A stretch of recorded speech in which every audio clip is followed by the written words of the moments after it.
flame by lighting 1,000. Dr. Dave has lit 1,000, maybe 1,000,000 of flames in his lifetime, as he's still here with us today. So I just want to thank him for that.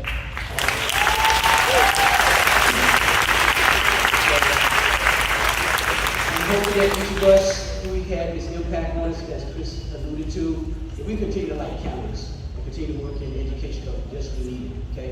So without further ado, I'm going to introduce Jeff. Jeff? Oh, there you are. Okay. All right. Who's going to introduce our infamous, notorious visionary leader, Dr. Dave Lehman.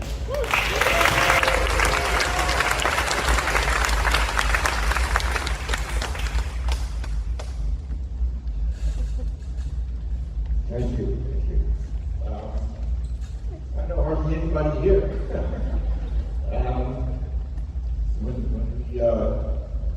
When I went upstairs to write on the boards, it started in 1975, but there was no room for 1972, which is the year I started. When I was a senior at Cornell, I had a bunch of my friends volunteer. Can you hear me right there? Yeah. We volunteered at Marcos Flats, and the principal at that time was John Gates. Anybody ever heard that name? John Gates? Also another radical thinker. He was the principal of Marcos Flats, and I did my student teaching in math at Marcos Flats, and I left Ithaca in 1972 after I graduated. I came back in 1973 because a group of people were starting to plan for an alternative school that would replace Marcos. Marcos was closed. There was a sort of a right wing. Well, at that time we called it a right wing. Now it would be moderate to middle. But at that time it was a right wing. Rebellion against Marcos by some people, and it turned out that Marcos, if I remember correctly, was a program and not a school, and we didn't have a proper charter. So they closed Marcos, and then a group of people got together and started planning for a new school, including Richie Stein. Is Richie here? Richie's not. Richie's not. And he told me he was coming, but he and I have been emailing back and forth. His recollections and mine were quite different from each other, but he was 14 and I was 24, so I trust his recollection better than mine.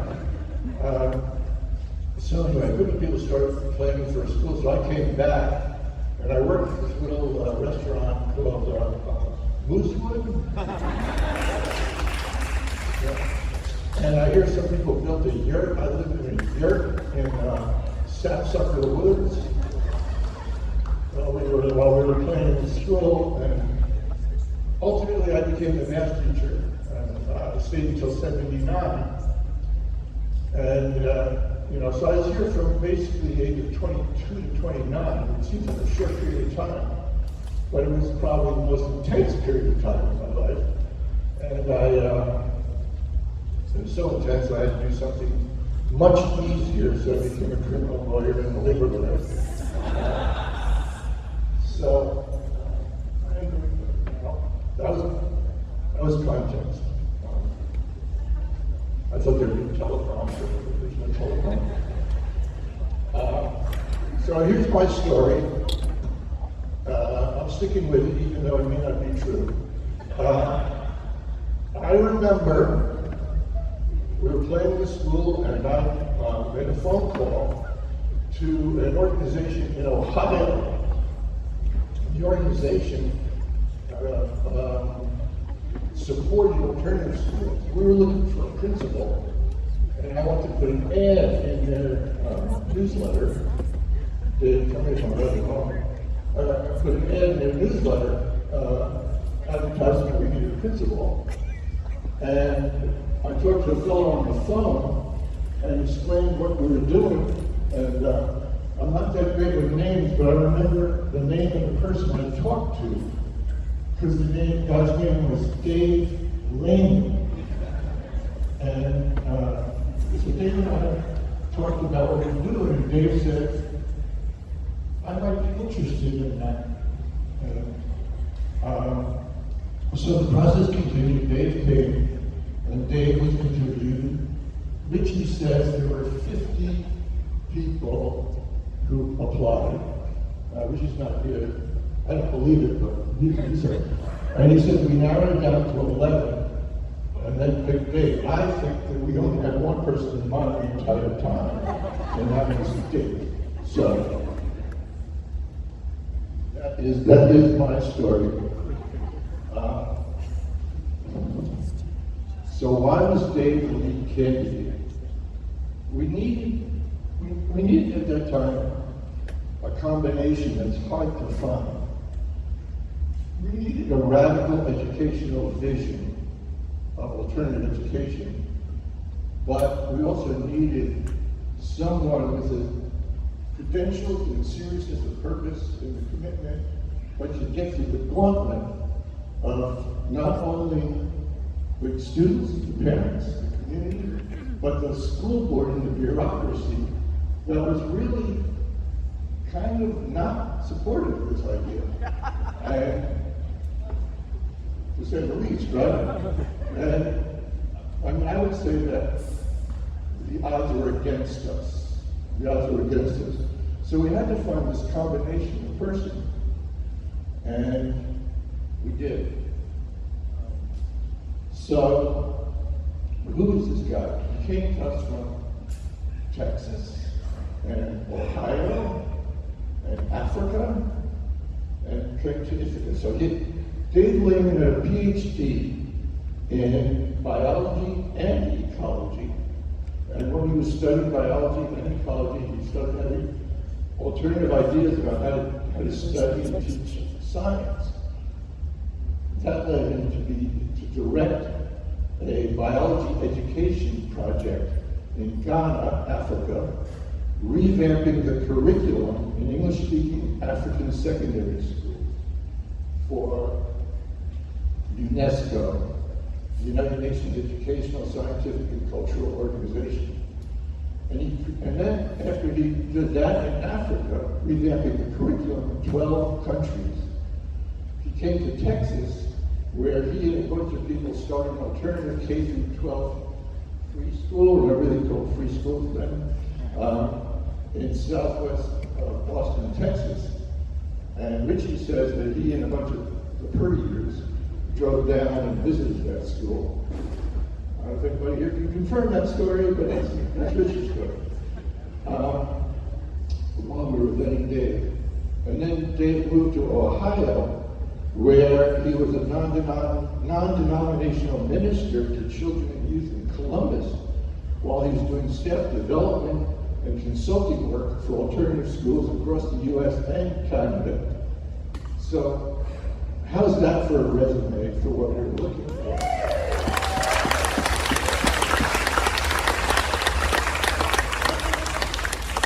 So Dave got through the gauntlet. He got through both gauntlets.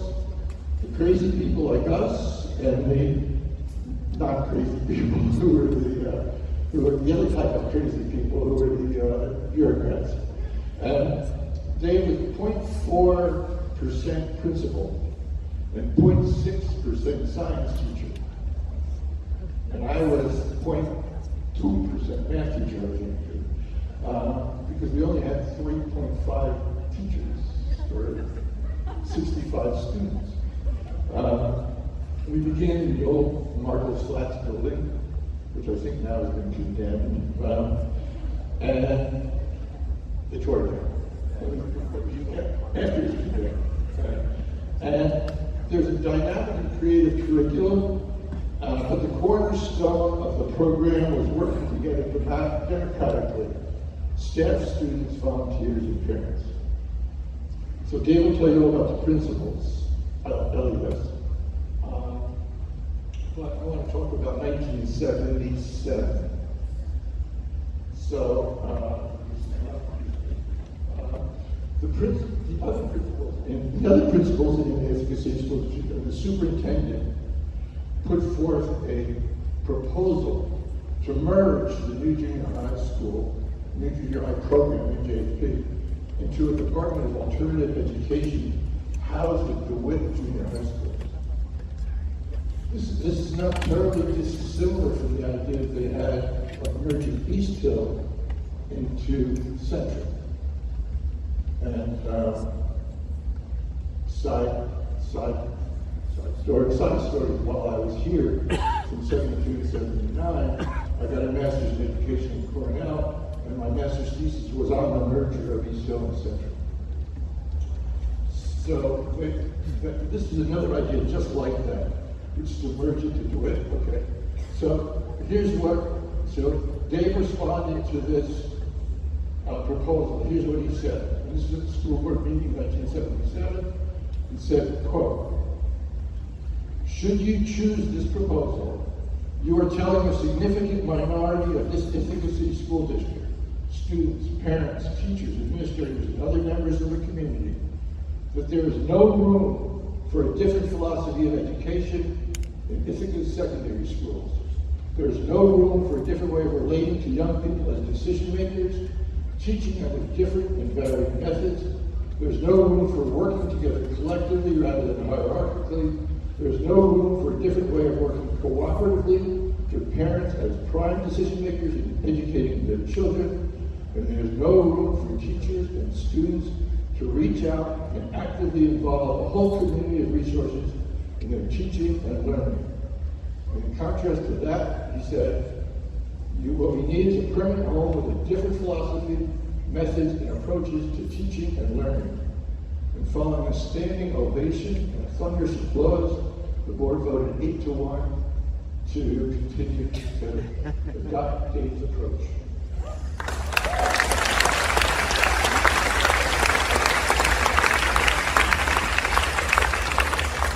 And we started in E-building and Ithaca High School, and then we came here after my time. But I am telling you, this would not have happened. There would be nothing here if it wasn't for one man, Dave Lehman.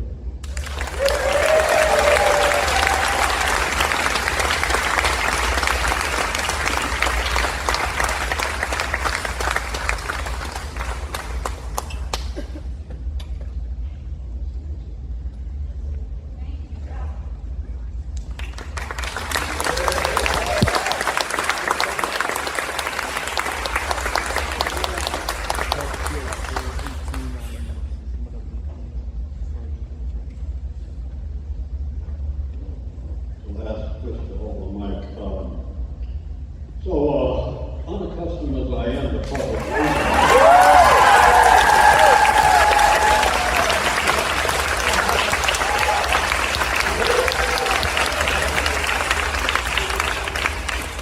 you may remember I said that more than once. It sounded a little egotistical, and really what I meant was because I have so many different occasions to speak about LACS that it just seems like that's what goes on. But it kind of became a thing, which appreciate your response to that. So, I was asked to say a few words. Now that's painful. And I was actually given a time limit. So I said, well, I'll write it out. Because if you write it out, you're going to meet the time limit. So we'll see how we do. But you got to hold that so I can read what I got here. Okay? Taking much of what I want to say this morning from 3 books. First, a book I wrote in 2018, which is now out of date, called A Principal's Notebook.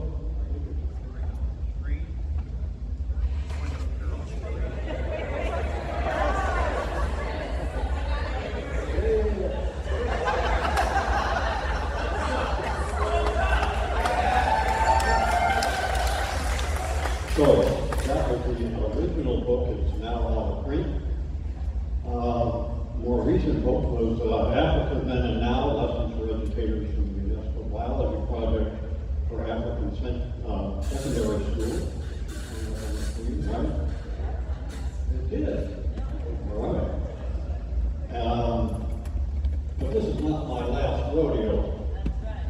written a new book, which is soon to be at the printer, entitled Native Americans, Then and Now, What We Can Learn from Original Inhabitants of the U.S. So there's that book. Hopefully it'll come out, hopefully by the time of next school year. So first and foremost, these words are written, and I am speaking in the spirit of a deep sense of belonging to a genuine, caring community built through personal relationships. That the word democracy, I repeat, democracy, being a democratically run school are meant. As a school, I believe this still means everyone has a voice and a vote. Everyone. From the newest sixth grader to the oldest high schooler, from the most recently hired teaching assistant to the most experienced teacher and the newest principal. I think most of y'all know, see, I come from the South. Occasionally y'all won't hear me sound like I come from the South. And I ain't not going to apologize for that. Amen. At this school, decisions are typically made by consensus. Yes. And I'm aware of the work that has been done during the past year with various additions written and rewritten for the decision-making document. Therein, I believe there still is a process where, if there is a substantial disagreement, the issue is postponed a week while those in a disagreement meet with a facilitator to find common ground and bring back to the issue to an all-school meeting. I want to remind us all of the mission of LACS, stated to educate our students to be global citizens able to use democratic decision-making processes. I'll repeat. Our mission to educate our students to be global citizens able to use democratic decision-making processes. Here I want to remind us all of LACS's first 4 key goals of the 17 that we have. Goal number 1, be a genuine alternative where students, staff, parent, caregivers are directly involved in our school governance. Students have opportunities for personal interaction with many adults, both in school and in the community. Students may study subjects of personal interest. Students are involved in anti-racist and anti-bias education. Courses are available which relate to contemporary issues in society. And there is no greater issue in society at this time than global warming, climate change.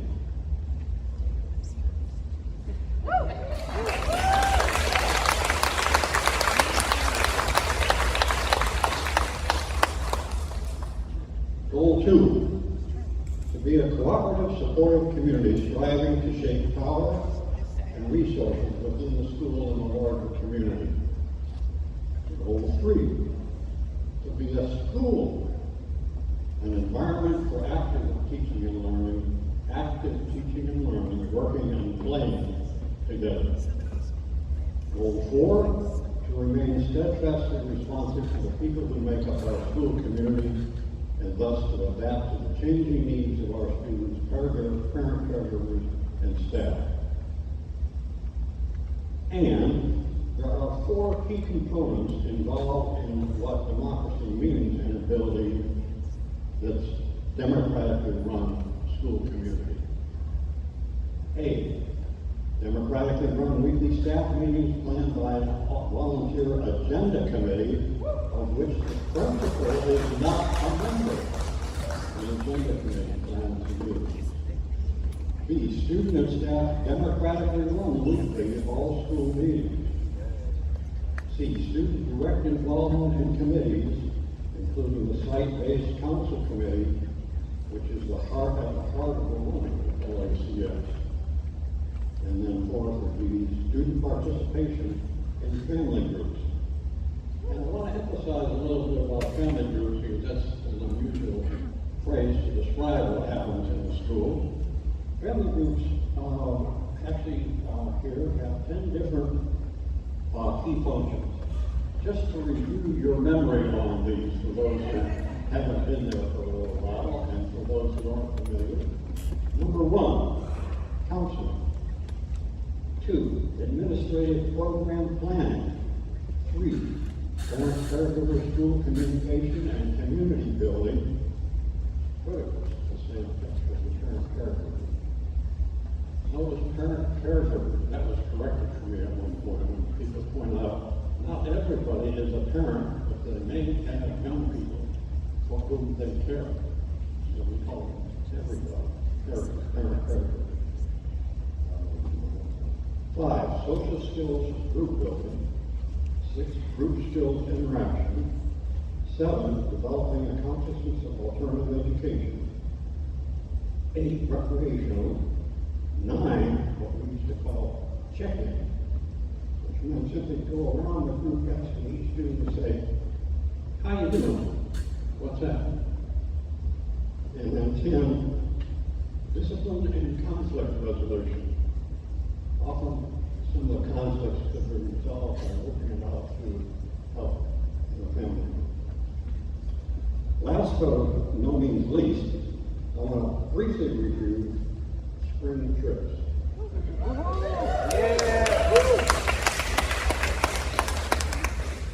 These experiential week-long alternative learning activities, say that again, experiential week-long alternative learning activities continue to include, notably, the original tent camping trip. And other trips with a service component, such as the Katrina relief trip in New Orleans, which is actually going back more than once. Or some of the trips, including those just this past spring 2024. If you're a part of that, you raise your hand. Trip to Granada, Spain, to New York City and Broadway. Tent camping with the ponies on Assateague Island. Rock climbing in Pennsylvania. Cross-country biking and local hiking, exploring Italy. So, I want to thank you all, you current and former students, parent caregivers, so many others in the greater Ithaca school community, and the Ithaca community at large, for the absolutely amazing opportunity to have been an LACS teacher and your principal. I thank you.